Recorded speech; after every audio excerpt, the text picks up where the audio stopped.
So I was working at the West Side Comedy Club. You got to go there. Some old friends of mine opened the place up. That's why I did it. I had the best time. And what was really cool is it was mostly, you know, podcast listeners. So I could say whatever the fuck I thought, essentially, in these times. You know what I mean? Everything that's going on. You know, I heard like those fucking people were going down to the Comedy Cellar and then writing down what other comics were saying about Louis CK and all of that type of stuff. It's just so fucking, it's such a crazy time right now. You know, I don't know. I love Louis CK, and that was really obviously just a fucking hard thing to see happen to somebody. And he was definitely 100% wrong. I'll just say this. He was 100% wrong. He did own up to it. And I think he will definitely be back. I will say that. And I also knew a couple of the women that he did this shit to. And I just feel bad for everybody. It's just fucking terrible. And I don't know. I don't know what else you say about it. I feel like I'm in a divorce where you know both the mom and the dad. You got to like pick a fucking side here. You know, I don't know. All I think that just this new thing though is like the level of witch hunt that happened when the Louis thing came out. Like the amount of fucking people that they went after was just fucking.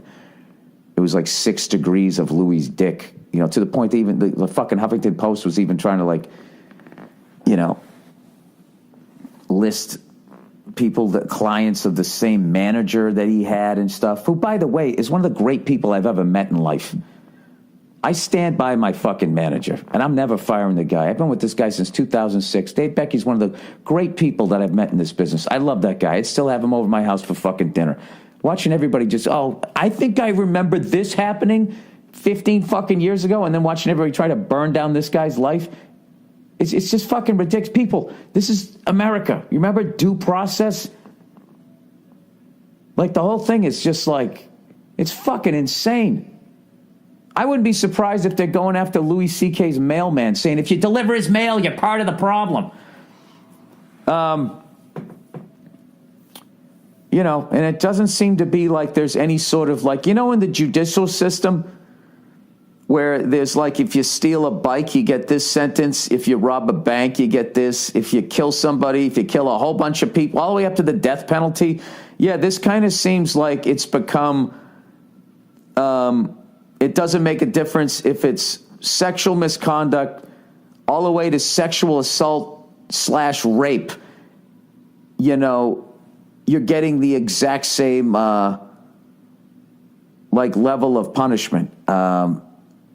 So that's only my question, okay, out of all of this, because he was definitely wrong, obviously. I mean, this is all obvious shit that I'm saying, but does the punishment match the crime? Because, you know, sexual misconduct, when you talk of sexual misconduct, like, I don't know how many podcasts I would have to do to tell you all the stories of sexual misconduct with just women as a stand-up comedian who used to go out after his shows selling his posters and all and taking pictures with you. Just the fucking women, okay? And I'll tell you, it was never any of the young ones. It was always these middle-aged fucking women, couple glasses of red wine. Oh, God, and they come at you with their va-va-va-boom energy, and you'd be like, oh, no, here we go. You know, that's my advice. Young male comics out there, young female comics, there's plenty of information out there for you now about watching out for creepy guys. But I don't think there's anything out there for young male comics. I will tell you this, okay? If you're going to go out and meet a crowd afterwards, when middle-aged women, you can tell they've had too much wine beyond the fact that they're sort of teetering on their high-heel shoes with their old feet sticking out of them. You just look for the gray teeth. All right, and a little bit too much makeup, and then they got the girls out a little bit. Just fucking watch yourself, okay? Because that's the old cheerleader who is not aging well and is freaking out that guys don't find her attractive anymore. And I'm telling you, they're gonna come up to you, cover your junk. That's all I'm gonna say. Dude, I had a woman lick my neck one time, and I'll tell you, worse than the touch of her tongue, her old-ass, disgusting wine breath tongue on my fucking neck. Worse than that was I felt her breath right before the eagle landed. Gee. Oh, and forget about gay guys. Jesus Christ. I got to do another half podcast on that one. We're just talking about sexual misconduct. I always wanted to rub your chest. The fuck did you just do?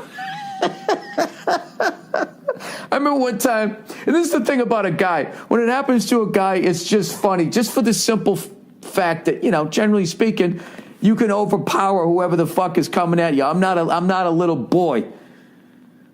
So I get why nobody gives a shit when this happens to a guy. I get it. I remember I was dating this absolutely lovely woman, beautiful woman. She danced on Broadway. She was such a sweetheart. I loved her to death, and I completely fucked it up because I was an angry young man. So I'm sorry to her, right?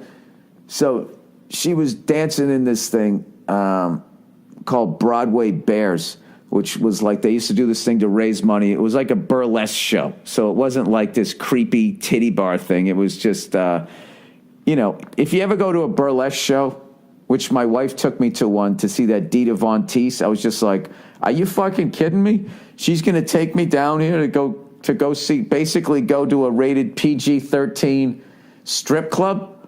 I have the coolest wife ever. And then I got down there, and I think I was the only straight guy there, and it was like mostly gay guys, right? And that's what this Broadway Bears thing was. And it wasn't like the creepy Hooters vibe.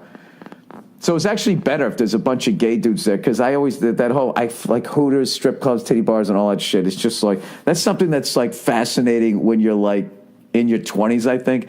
And then somewhere, if you're progressing, if you're maturing, at some point it just becomes gross, or at the very least, like, this is fucking stupid.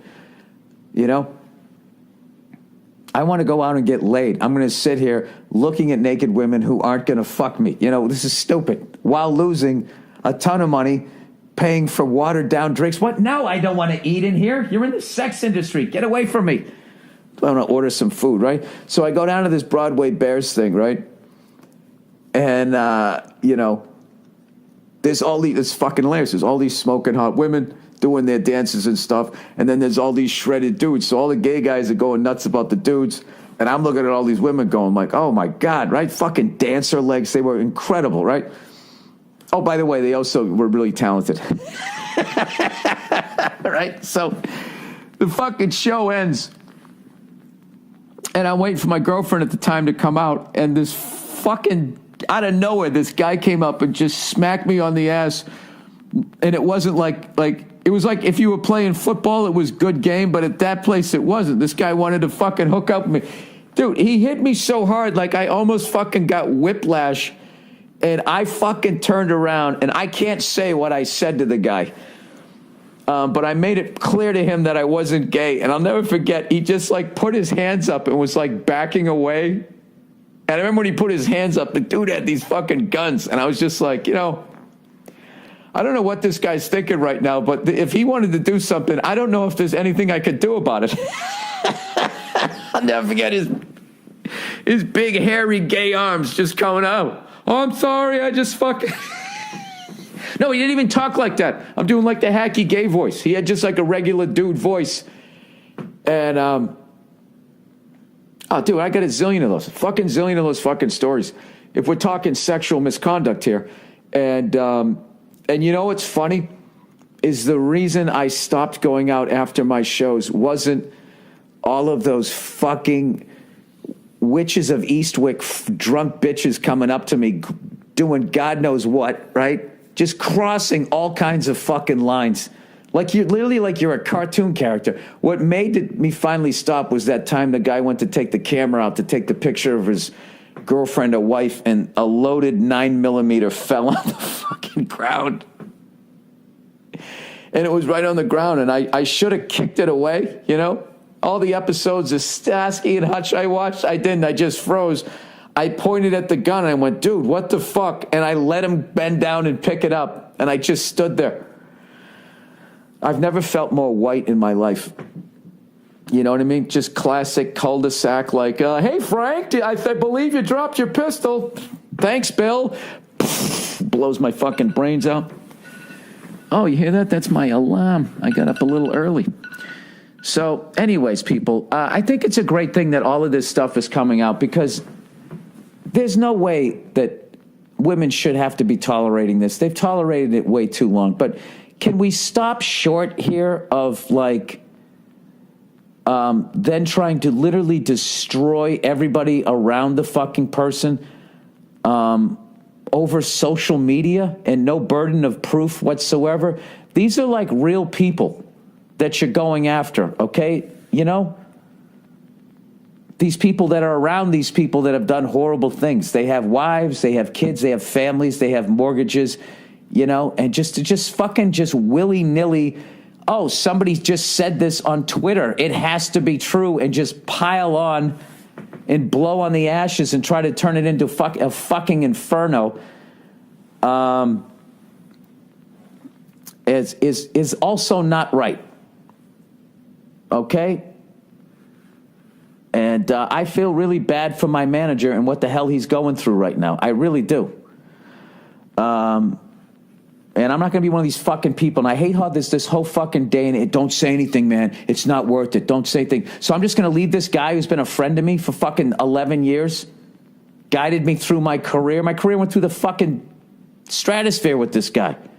I'm just going to leave him twisting in the wind. Go fuck yourself. Dave Becky's a great guy.